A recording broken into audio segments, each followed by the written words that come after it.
오늘 우리에게 주신 성경 말씀은 빌립보서 2장 5절에서 11절입니다. 빌립보서 2장 5절에서 11절.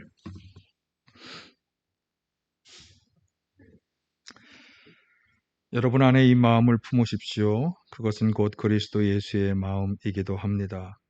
그는 하나님의 모습을 지니셨으나 하나님과 동등함을 당연하게 생각하지 않으시고 오히려 자기를 비워서 종의 모습을 취하시고 사람과 같이 되셨습니다. 그는 사람의 모양으로 나타나셔서 자기를 낮추시고 죽기까지 순종하셨으니 그 십자가에 죽기까지 하셨습니다. 그러므로 하나님께서는 그를 지극히 높이시고 모든 이름 위에 뛰어난 이름을 그에게 주셨습니다. 그리하여 하늘과 땅 위와 땅 아래에 있는 모든 것들이 예수의 이름 앞에 무릎을 꿇고 모두가 예수 그리스도는 주님이시라고 고백하여 하나님 아버지께 영광을 돌리게 하셨습니다. 아멘. 할렐루야. 오늘도 주님의 은혜와 평강이 함께 하시기를 간절히 바랍니다. 사실 우리의 인생을 살아가면서 중요한 많은 것들이 있지만 우리가 어떤 마음의 자세로 살아가느냐 하는 것도 굉장히 중요한 일입니다. 같은 능력과 기술을 가진 사람이라 할지라도 마음가짐에 따라서 그 결과가 판이하게 달라지죠. 사업을 하는 사람도 직장에 다니는 사람도 그리고 예체능계에서 활동하는 사람들도 다 그러하죠. 그러니까 누군가 좀 남다른 어떤 성공을 거두었다면 그것은 그 사람의 마음 자세가 남달랐기 때문입니다. 남들과 동일한 자세를 가지고 동일한 마음으로는 그렇게 할 수 없는 거죠. 그래서 어떤 마음의 자세를 가지느냐, 이것이 참 중요한 일입니다. 오늘 본문은 바로 이 마음에 관한 것인데요. 온 인류의 구원이라고 하는 하나님의 뜻과 소원을 이루셨던 예수님의 마음, 그분이 어떤 마음으로 그 하나님이 맡겨주신 그 인류 구원의 그 모든 과정을 감당하셨을까? 그것을 잘 말씀해 주는 구절입니다. 오늘은 고난주일이면서 동시에 종려주일이라고도 하는데요. 예수님께서 이제 예루살렘 성에 입성하실 때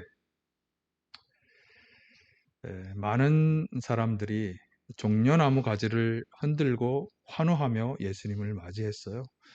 그 이유는 이제 예수님께서 놀라운 일들을 행하시는 것을 그들이 이제 목격하고 기적을 행하시고 병든 자를 치료하시고 귀신을 쫓아내는 그런 일들을 행하시는 것을 보면서 그리고 또 그분의 가르침은 굉장히 권위가 있는 가르침이셨잖아요. 그 말씀을 들으면서 사람들이 드디어 생각한 거죠. 성서에서 예언해왔던 그 메시아가 드디어 오셨구나. 그 마음으로 환호하는 마음으로 이제 예수님을 예루살렘 성에 입성하시는 예수님을 맞이한 것인데요. 그런데 그들을 바라보면서 예수님은 어떤 생각을 하셨을까? 특별히 하나님의 그 놀라우신 계획과 뜻을 깨닫고 난 이후에 예수님은 어떤 마음의 결정을 내리셨을까? 그것이 굉장히 이제 궁금해지는데요. 오늘 빌립보서 본문은 그 마음을 우리에게 잘 말씀해 줍니다. 오늘 본문 구절은 초대교회에서 그리스도의 찬가로 굉장히 유명하게 많이 알려졌던 구절인데 예수님이 하나님의 맡겨주신 사명을 감당하는 모든 과정에서 가지셨던 그 마음의 깊이와 폭과 얼마나 그 마음이 높았는지 그것을 우리에게 아주 잘 말씀해 주는 그런 구절이에요. 그래서 예수님의 뒤를 이어서 제자로서 살아가야 할 우리들이 어떤 마음으로 우리 신앙의 삶을 살아가야 할까? 그것을 본문을 통해서 함께 살펴보도록 하겠습니다. 자, 5절을 한번 보시겠습니다. 여러분 안에 이 마음을 품으십시오. 그것은 곧 그리스도 예수의 마음이기도 합니다. 예. 무엇보다 먼저 예수님의 마음을 품으라 이렇게 말씀하고 있습니다. 그래서 이제 어떤 마음을 가지셨을까? 예. 이 그리스도 찬가에서 예수님의 마음을 아주 잘 말씀해 주는 핵심 구절은 8절이라고 할 수 있겠는데요. 보실까요? 자기를 낮추시고 죽기까지 순종하셨으니 곧 십자가에 죽기까지 하셨습니다. 예수님의 마음은 그분이 가지신 마음을 한마디로 말하자면 순종하는 마음이었다. 그렇게 말할 수 있겠습니다. 순종이라고 하는 것은 사전적인 의미로 순순히 따르는 것입니다. 그러니까 다른 사람, 특히 윗사람의 말이나 의견 등에 대해서 순순히 따라가는 게 그게 순종입니다. 뭐 이렇게 사전적인 의미로 본다면 순종 뭐 쉽게 할 수 있겠구나. 그냥 단순히 말만 따라서 하면 되니까 이렇게 생각할 수 있겠습니다만 우리 신앙의 영역에서 순종은 그리 쉬운 일이 아닙니다. 우리 신앙 역사에서 순종으로 유명한 분은 누구죠? 누구죠? 아브라함. 예. 아브라함은 우리가 그분을 믿음의 조상이라고 부르잖아요. 그분이 가지고 있었던 그 믿음과 순종 때문에 그분은 이 믿음의 조상의 반열에 올라갈 수가 있었던 것이죠. 그러니까 하나님은 그의 믿음과 순종을 기쁘게 여기셔서 그래서 그를 믿음의 조상으로 세워주셔서 하나님의 백성의 역사를 이제 시작하신 것이죠. 그런데 그 아브라함의 순종을 통해서 우리는 순종이라는 게 이런 것이구나 하는 것을 얼핏 우리가 들여다볼 수 있어요. 일반적인 순종이 아니라 신앙의 영역에서의 순종. 특별히 이게 누구를 향한 순종이겠어요? 하나님을 향한 순종이기 때문에 그래서 사실 순종은요. 여기 중요한 몇 가지 사항을 먼저 이 아브라함에 의해서 우리가 살펴본다면 순종의 대상이 되는 분을 절대적으로 신뢰하는 믿음이 있어야 합니다. 여러분이 혹시라도 누군가에게 순종한다 그러면 그 사람을 믿지 않고는 순종할 수 없습니다. 조금이라도 의심의 마음이 있으면 순종할 수 없는 거예요. 그 다음으로는 순종하려면 자기의 생각을 내려놓아요. 자기의 생각을 꺾어야 하는 거죠. 자기 생각을 그대로 유지하고서는 사실 순종할 수 없습니다. 그리고 세 번째로 순종을 위해서는요, 무엇이나 감수할 수 있는 마음을 가져야 돼요. 최악의 경우, 최악의 선에도 감수하고자 하는 마음이 있어야 순종할 수 있습니다. 마지막으로 어떤 환경이 다가온다 할지라도 포기하거나 중단하지 않고 끝까지 해내는 게 이게 순종이에요. 그래서 100% 순종할 때 순종이라 그러지 90%만 순종하고 10%는 불순종했다 그러면 그 일은 결국 불순종이 되는 거예요. 끝까지 해내는 것 이게 순종입니다. 우리는 아브라함에게서 이러한 순종의 중요한 요소들을 볼 수 있습니다. 그러면 예수님의 순종은 어떠셨을까? 사실 이 아브라함의 순종에서 보는 이 모든 요소가 예수님의 순종에 다 들어가 있습니다. 그래도 우리가 지금 살펴보는 게 아브라함의 순종이 아니라 예수님의 순종이니까 그러면 예수님은 어떤 마음으로 순종하셨을까? 자, 아까 8절에서 예수님의 마음은 어떤 마음이었느냐?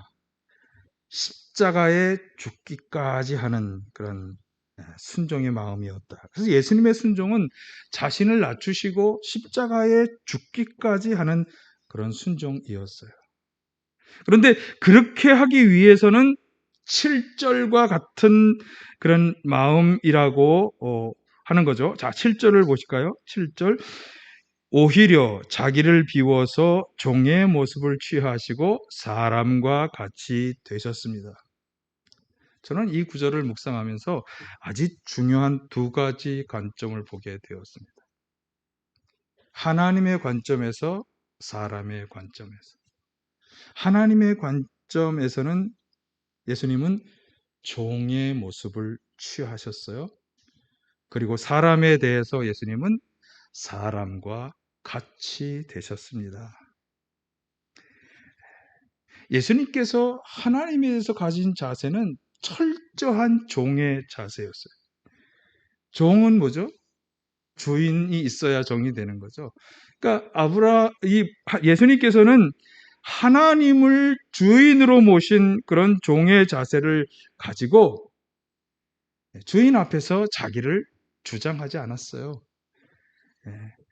절대적으로 주인 되신 하나님께 순종하신 거죠. 이게 예수님이 하나님에 대해서 가지신 그런 마음이에요. 종으로서 순종하셨다. 그래서 여기 본문 8절에서도 하나님의 종으로서 어떻게 순종하셨느냐?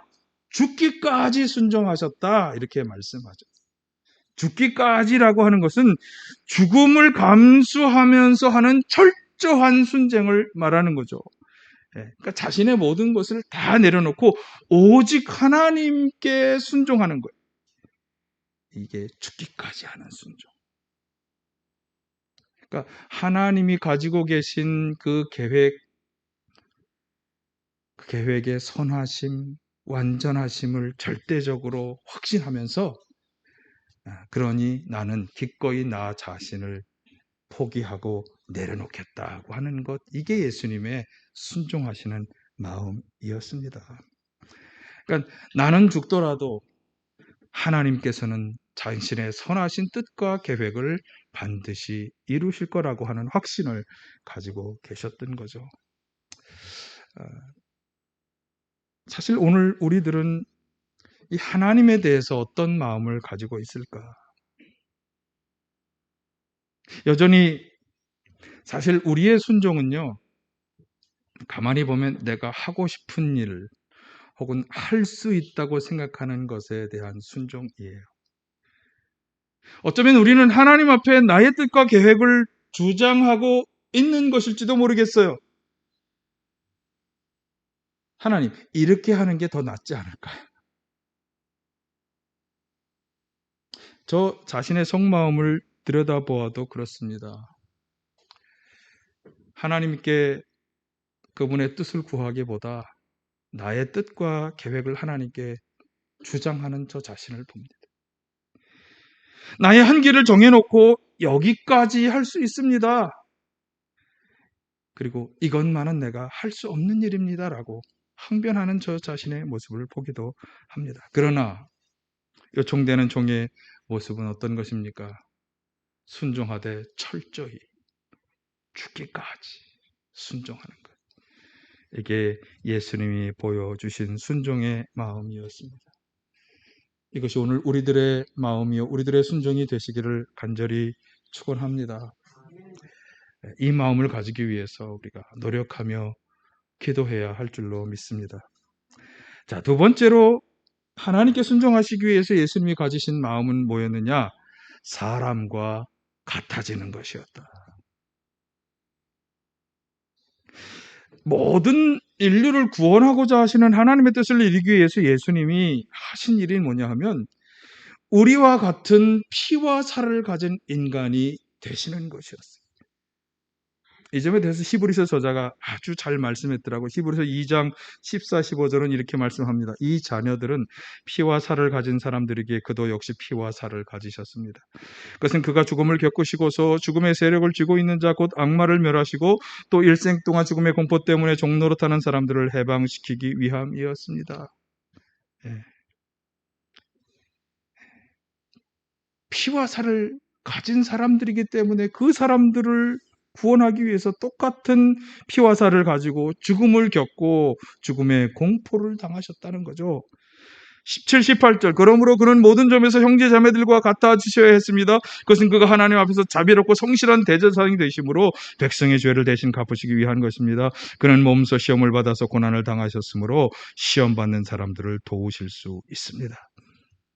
어떻게 그분이 그렇게 우리를 이해하고 도와줄 수 있으셨느냐 하면은 예수님께서는 우리와 같은 피와 살을 가지고 모든 점에서 똑같아지셨기 때문에 여기 마찬가지로 시험과 고난을 당하신 거죠. 피와 살을 가지고. 또 마찬가지로 피와 살을 가지셨기 때문에 똑같이 죽음의 공포와 연약함과 부족함으로 인해 고민하고 갈등하신 거예요. 그래서 자비와 성실로 그렇게 하실 수 있으셨다. 여러분, 이 같아지는 마음 자세가 우리의 마음이 되어야 할 줄로 믿습니다. 예수님이 우리를 사랑하셔서 우리를 구원하기 위해서 같아지셨다면 그럼 우리는 우리가 사랑해야 하고 구원하기 원하는 그 사람들과 우리도 같아져야 한다고 하는 거죠. 그들과 같은 처지가 되어서 함께 아픔과 고통을 나누고 이해하고 도우려는 마음의 자세를 가져야 한다. 특별히 가난하고 약한 이유, 소외당하는 사람들에 대해서 우리는 그렇게 해야 한다고 하는 거죠. 예수님께서 공생의 첫 발자국을 내디디시면서 하셨던 공생의 첫 번째 말씀, 누가복음 4장 18, 19절이 잘 말씀해 주는데 바로 여기에도 그게 잘 드러나죠. 주님의 영이 내게 내리셨다. 주님께서 내게 기름을 부으셔서 가난한 사람에게 기쁜 소식을 전하게 하셨다. 주님께서 나를 보내셔서 포로된 사람들에게 해방을 선포하고 눈먼 사람에게 눈뜸을 선포하고 억눌린 사람들을 풀어주고 주님의 은혜의 해를 선포하게 하셨다. 자, 예수님이 먼저 지목하신 대상이 누굽니까? 여기 보세요. 구절을 비추세요. 가난한 사람, 포로된 사람, 눈먼 사람, 억눌린 사람들이었잖아요. 마태복음 25장에 최후의 심판 비유가 나오는데요. 예수님께서는 왕의 마음을 이렇게 표현하셨잖아요. 지극히 작은 자, 보잘것없는 사람 하나에게 한 것이 바로 나에게 한 것이다. 이게 하나님의 마음이라는 거예요. 그러면서 예수님이 관심을 가진 사람들이 누굽니까? 줄인 자, 목마른 자, 나그네 된 자, 헐벗은 자, 병든 자, 감옥에 갇힌 자 등이잖아요. 이렇게 억눌리고 소외된 사람, 연약한 사람들, 그들과 같은 처지가 되어서 이해하고 도와주는 마음을 가져야 한다. 이게 예수님의 마음인 줄로 믿습니다. 그리고 오늘 우리들의 마음이 되어야 하는 것입니다. 철저히 같아지는 마음으로 우리 구원의 대상들을 바라보시기를 바라고요. 또 철저히 순종하는 마음으로 하나님께 순종하시기를 간절히 축원합니다.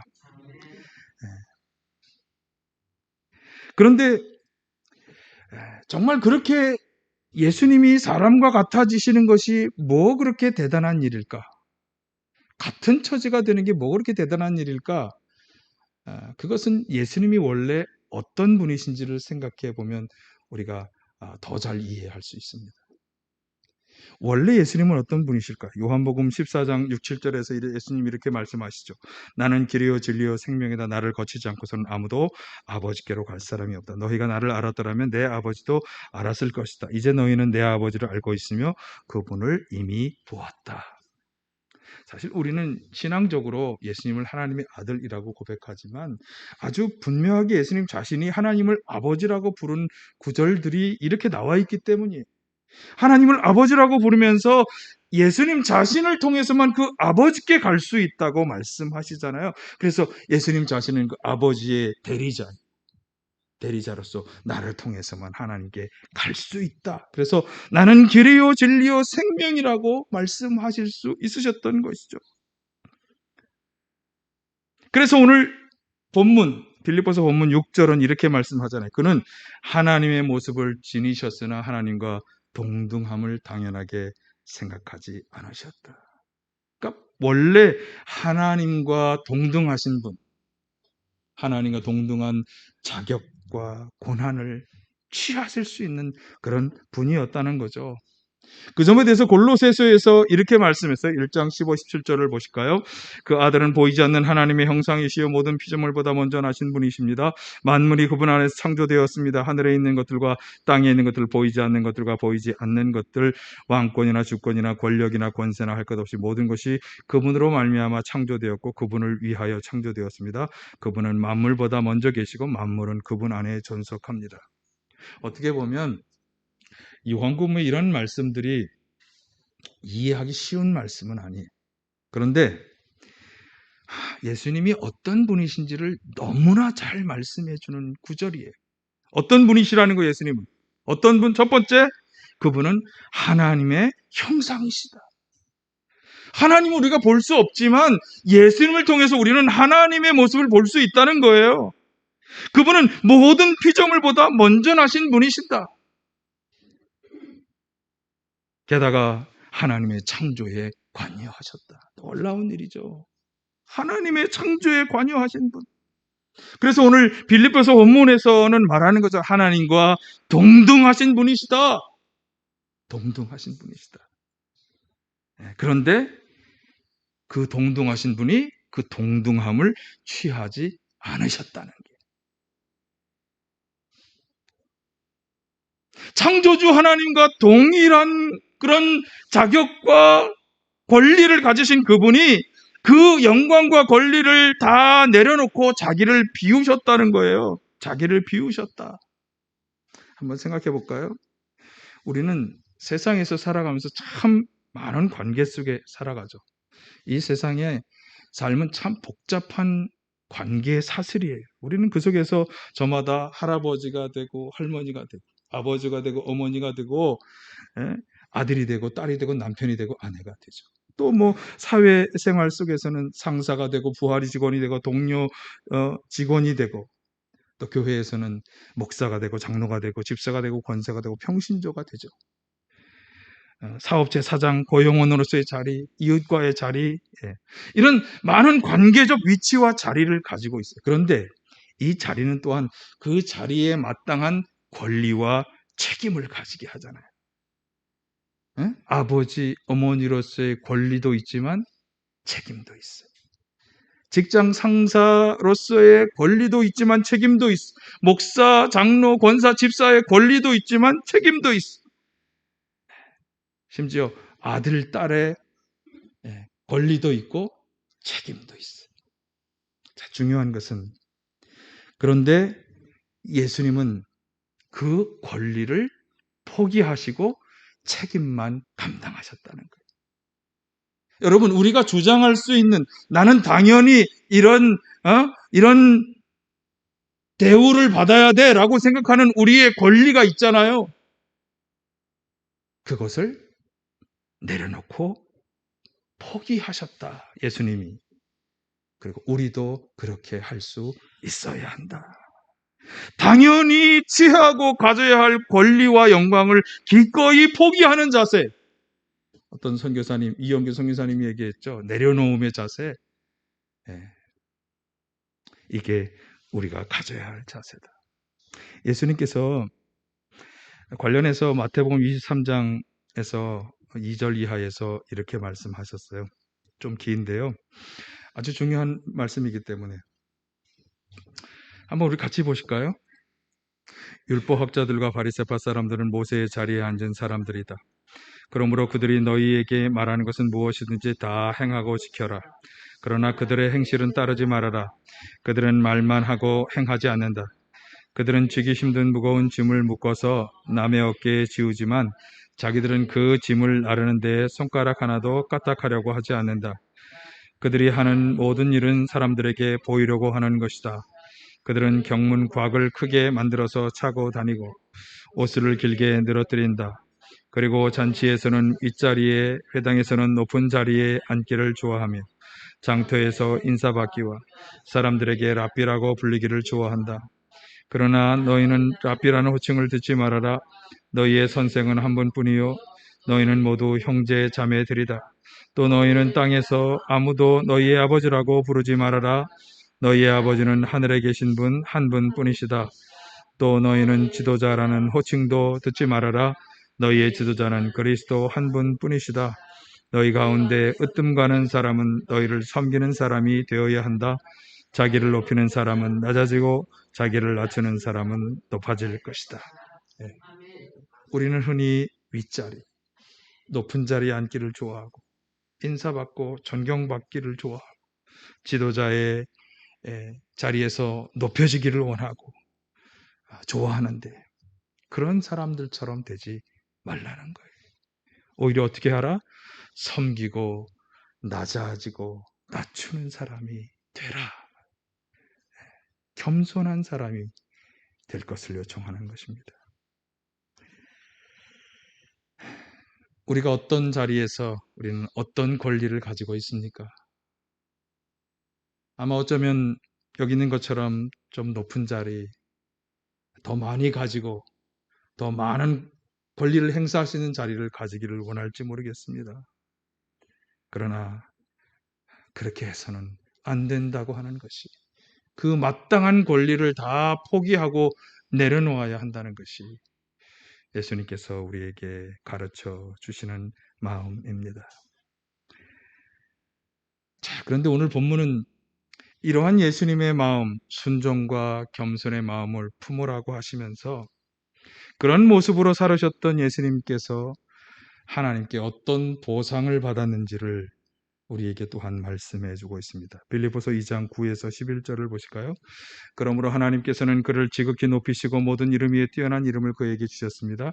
그리하여 하늘과 땅 위와 땅 아래에 있는 모든 것들이 예수의 이름 앞에 무릎을 꿇고 모두가 예수 그리스도는 주님이시라고 고백하여 하나님 아버지께 영광을 돌리게 하셨습니다. 한마디로 말하면 하나님께서는 그런 예수님을 낮추고 겸손하게 죽기까지 순종하신 그 예수님을 어떻게 하셨느냐? 높여주셔서 만물이 다 그분을 주님이시라고 고백하게 하였다. 만물의 주가 되게 하셨다라고 하는 거죠. 사실 어떤 보상을 바라고 신앙생활하는 것은 바람직한 일은 아닙니다. 그런 보상이 없어도 주님께서 우리를 위해 십자가 지시고 죽으셔서 우리를 구원하신 것만으로도 우리에게는 충분히 감사한 일입니다. 우리는 이 감사의 마음으로 주님이 요청하시는 일에 기꺼이 순종해서 살아가는 게 마땅한 일입니다. 그럼에도 불구하고 오늘 본문에서 바울 사도는 그렇게 철저히 순종하며 겸손하게 사신 예수님께 하나님의 보상이 이런 거다라고 왜 말씀해 주시는 걸까? 왜? 그만큼 예수님의 마음을 품고 살아가는 것이 힘들고 어렵기 때문에. 참된 순종과 겸손의 삶을 살아간다는 것이 말처럼 쉬운 게 아니고 그야말로 고난과 어려움의 길이기 때문에 이 소망과 이 확신을 가지라고 말씀하는 거죠. 예수님을 높여주셨던 하나님이 반드시 높여주실 것이니 그 확신과 소망을 가지고 바로 이러한 삶을 살아가라고 하는 것입니다. 어떠한 삶? 하나님의 참된 종이 되어 죽기까지 하나님의 뜻과 계획에 순종하는 삶. 억눌리고 소외된 연약한 사람들과 같은 처지가 되어 이해하며 돕는 삶. 당연한 권리를 포기하는 참된 겸손의 삶. 이러한 삶을 살아가라는 것입니다. 여러분, 사순절 이 고난주일에 이 예수님의 마음이, 참된 순종과 겸손의 마음이 저와 여러분의 마음이 다 되시기를 간절히 바라고요. 이러한 모습으로, 이러한 마음으로 살아가기를 결단하는 우리 모두가 되시기를 간절히 바랍니다. 사랑의 아버지 하나님, 참된 순종과 겸손의 모범을 보여주신 예수님처럼 그런 마음으로 살아가는 저희들을 되게 하여 주시옵소서. 하나님의 참된 종이 되어 죽기까지 순종하게 하여 주시옵소서. 지극히 작은 자 하나 된 이웃들에게 그들과 같은 처지가 되어 함께 아파하고 이해하며 돕게 하여 주시옵소서. 당연히 취해야 할 마땅한 권리조차 비우고 포기하며 살아가게 하여 주시옵소서. 오늘도 저희 가운데 악한 영어도 역사들이 다 떠나가게 하시고 저희들이 연약한 아픔, 질병, 상처마다 치유하시며 온전케 하여 주시옵소서. 나사렛 예수 그리스도의 이름으로 명하노니 성도들의 모든 연약한 아픔, 질병, 상처는 치유되고 회복될지어다. 나사렛 예수 그리스도의 이름으로 명하노니 성도들의 모든 연약한 아픔, 질병, 상처는 다 치유되고 회복될지어다. 역사하여 주시옵소서. 예수님의 이름으로 기도하옵나이다. 아멘. 한번 봉헌